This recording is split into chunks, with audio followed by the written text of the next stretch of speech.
Imagine this. You're chilling in your grand palace, sipping some fine wine, dressed in the finest silk, basking in the glory of being a Parthian noble. Your horses are well fed, your archers are the best in the world, and your empire stretches across vast lands. Life is good.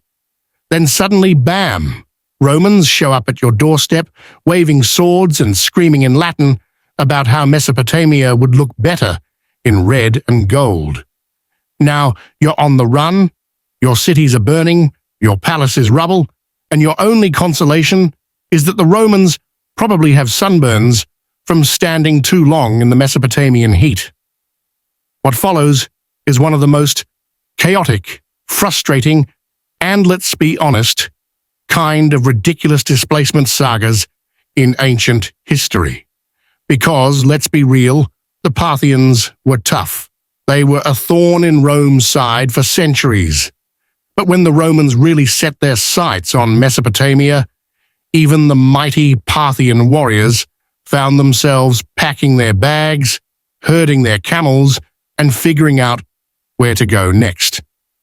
This is the story of how one of the most powerful empires of the ancient world found itself in a very awkward game of where do we live now, thanks to some extremely aggressive Romans.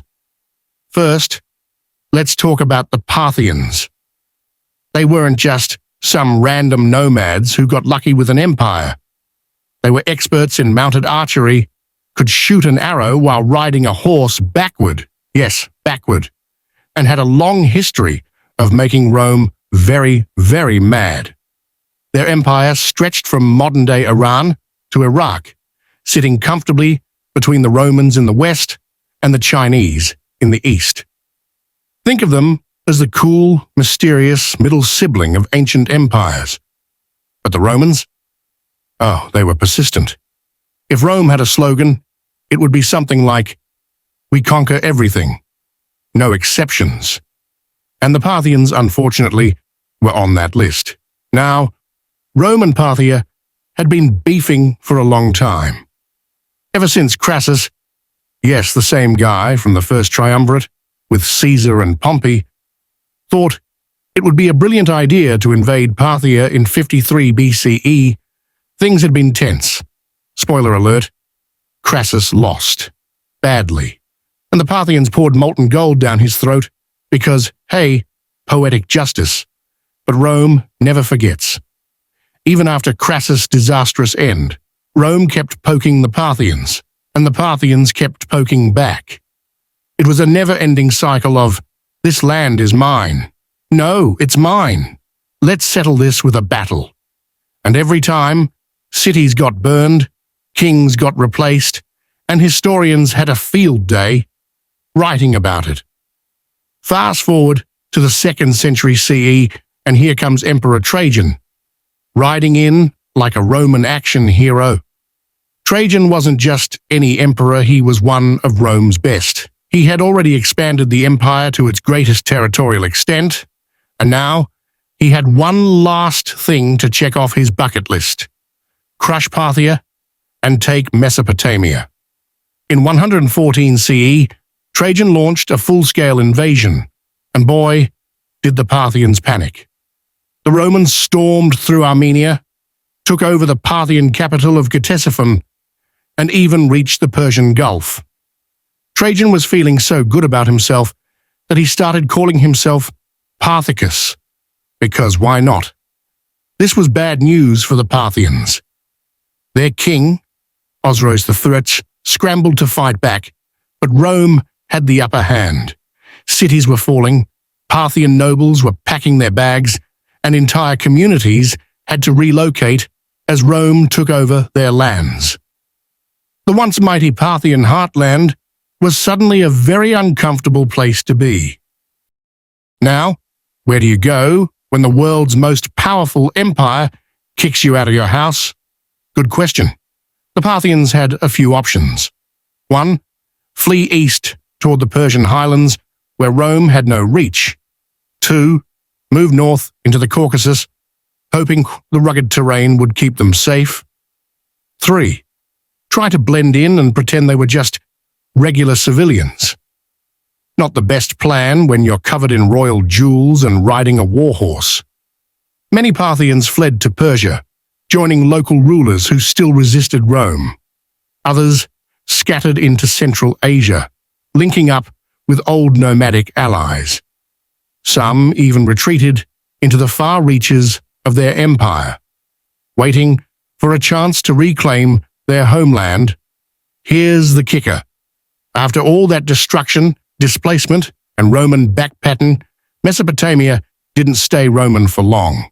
Trajan died in 117 CE, and his successor Hadrian was like, yeah, this isn't worth the headache. So Rome gave up most of the newly conquered lands. Imagine being a Parthian noble who had just escaped, only to find out the Romans were leaving. You mean we ran all that way for nothing? Yep. Classic Rome. The Parthians slowly made their way back, but the damage was done.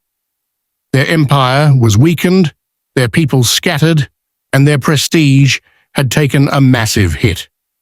Within a century, the Parthian Empire collapsed, replaced by the Sassanids, who basically looked at Rome and said, "Nice try," but with the new bosses now.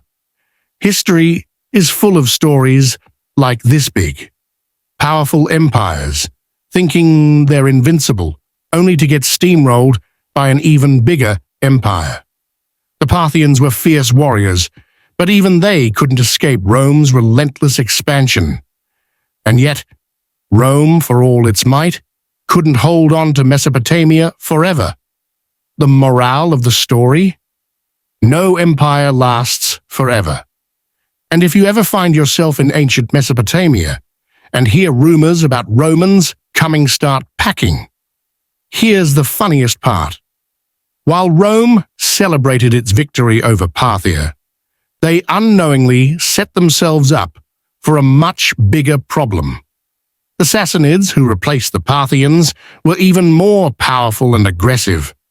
Rome had spent centuries fighting Parthia, only to end up with an even deadlier enemy. It's like evicting a messy roommate, only for a new one to move in who throws wild parties and never pays rent. So in a weird way, the Parthians did get the last laugh. Rome thought they had won, but they had only made things harder for themselves. Meanwhile, the displaced Parthians, many of them blended into the new Persian Empire, helping the Sassanids rise to power. Turns out, getting kicked out of Mesopotamia wasn't the end of their story, it was just the beginning of a much bigger, crazier, and, let's be honest, kind of hilarious ancient drama. And that, my friends, is why history is just one big, never-ending sitcom full of invasions, betrayals, and people running away at the worst possible moments.